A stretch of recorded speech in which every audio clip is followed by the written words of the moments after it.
জীবনে এমন কিছু ঘটনা ঘটে যায় যেগুলো আমাদের স্মরণে থেকে যায়। তা সুখের হতে পারে দুঃখের। এমনই একটি ঘটনা ঘটে গিয়েছিল আমাদের জীবনকালে। সেটি হলো 2000 খ্রিস্টাব্দের সেপ্টেম্বর মাসের একটি ভয়াবহ বন্যা।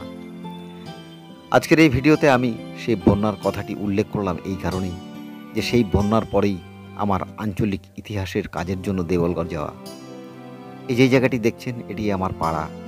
তো প্রিয় দর্শক, আমি রাজু দে প্রত্ন চ্যানেলের পক্ষ থেকে অগ্রিমভাবে শারদীয়ার সকলকে শুভেচ্ছা জানাই।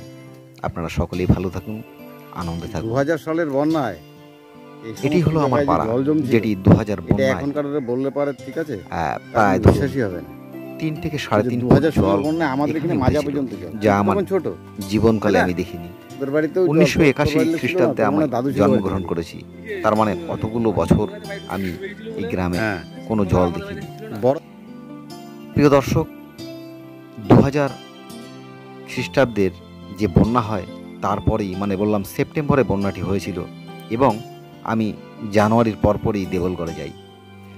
আমি আজকে আপনাদের আমার কিছু অভিজ্ঞতার কথা তুলে ধরব, যা দেওলগড়ের ইতিহাস যারা চর্চা করেন অথবা যারা এখানকার ইতিহাস জানতে এবং সেখানকার ইতিহাস শুনতে আগ্রহী, তাদের হয়তো প্রয়োজনে লাগবে বা ভালো লাগবে। 2000 খ্রিস্টাব্দ নাগাদ আমি নদিয়া জেলার বিভিন্ন অঞ্চলের আঞ্চলিক ইতিহাসের অনুসন্ধানের কাজে যুক্ত হই। আমাদের একটি পত্রিকা আছে, তার নাম এক মুঠো ধান সাহিত্য পত্রিকা। সেটি বের করব বলেই এই ধরনের কাজগুলো শুরু করা।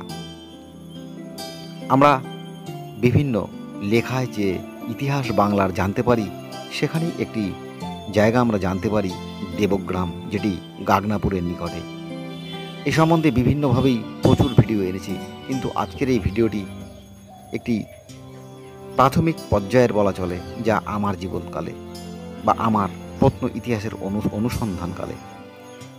2001 খ্রিস্টাব্দে যখন আমি এই দেওলগড়ে যাই, তখন সেখানে তখনও জলের চিহ্ন রয়েছে, কিন্তু যেটি মূল গড়, যেটি গড়ের ভেতর অংশ, মানে গড়টিকে যদি আপনাদেরকে বলি তাহলে একটি পরিখা, মানে একটি খাল চতুর অংশে, এবং তারপরে একটি মাটির প্রাচীর, এবং তারপরেই হচ্ছে এই রাজধানীটি।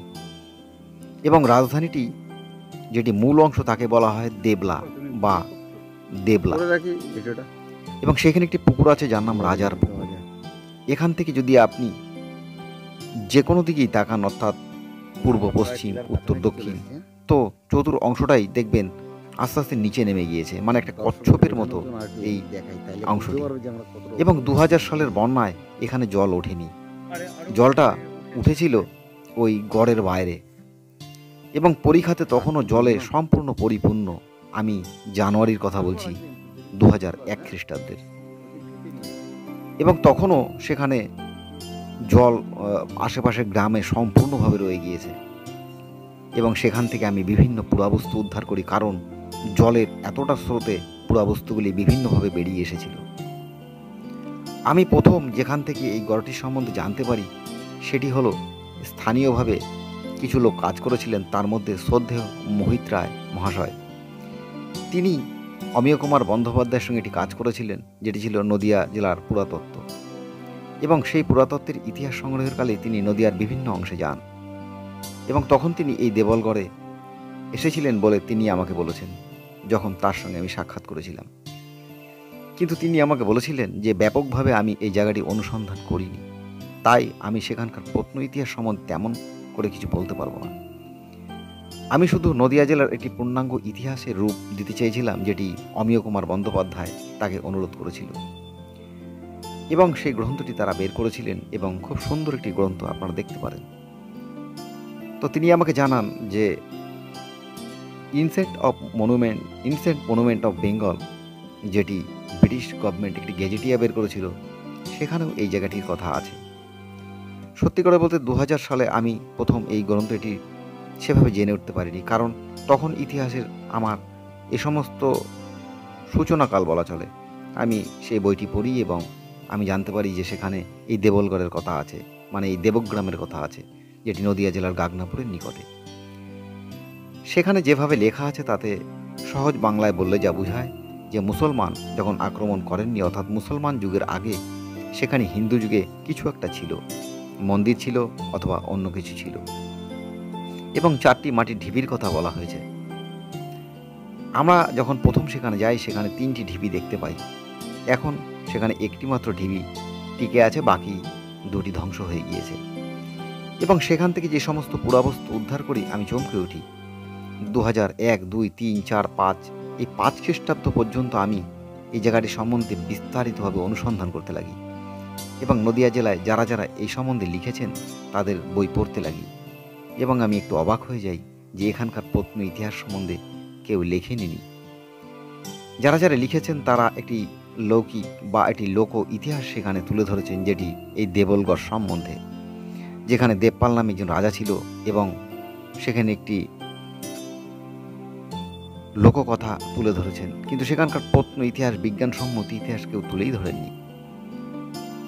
আমি এই সম্বন্ধে চর্চা করি এবং কয়েকটি প্রবন্ধ লিখি 2005 থেকে, এবং সেখানকার ইতিহাসের কাজটি শুরু করি এবং আমি একটু একটু করে সেখানকার পুরাবস্তুগুলি উদ্ধার করতে সক্ষম হই এবং নিজে বুঝতে পারি যে জায়গাটি অতীব প্রাচীন, অন্ততপক্ষে 1,500 থেকে 2,000 বছর আগে এখানে জনবসতি ছিল। এখন প্রশ্ন হলো যে সেখানে কারা বসবাস করত, কোন কোন রাজারা ছিল। আমি সেই সম্বন্ধে এখনও গবেষণা করছি। আমি একটি গ্রন্থ প্রকাশ করেছি যেটির নাম দেবল রাজার ঢিবি, বৃহত্তর দেবলগড়ের পুরাবস্তু। 100টি পুরাবস্তু সেখানে আমি ছবি দিয়েছি এবং সেই পুরাবস্তুগুলি কোন সময়কালের এবং কি কি হতে পারে আমি তাও জানিয়েছি।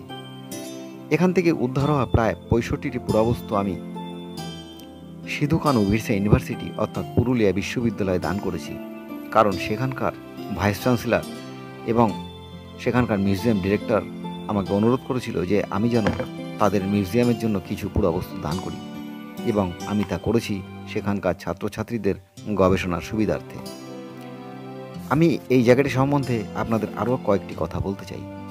2015 খ্রিস্টাব্দে আমার সঙ্গে দেখা করেন, 2014 কি 15 এরকম সময় আমার সঙ্গে দেখা করেন একজন ভূগোলের শিক্ষক।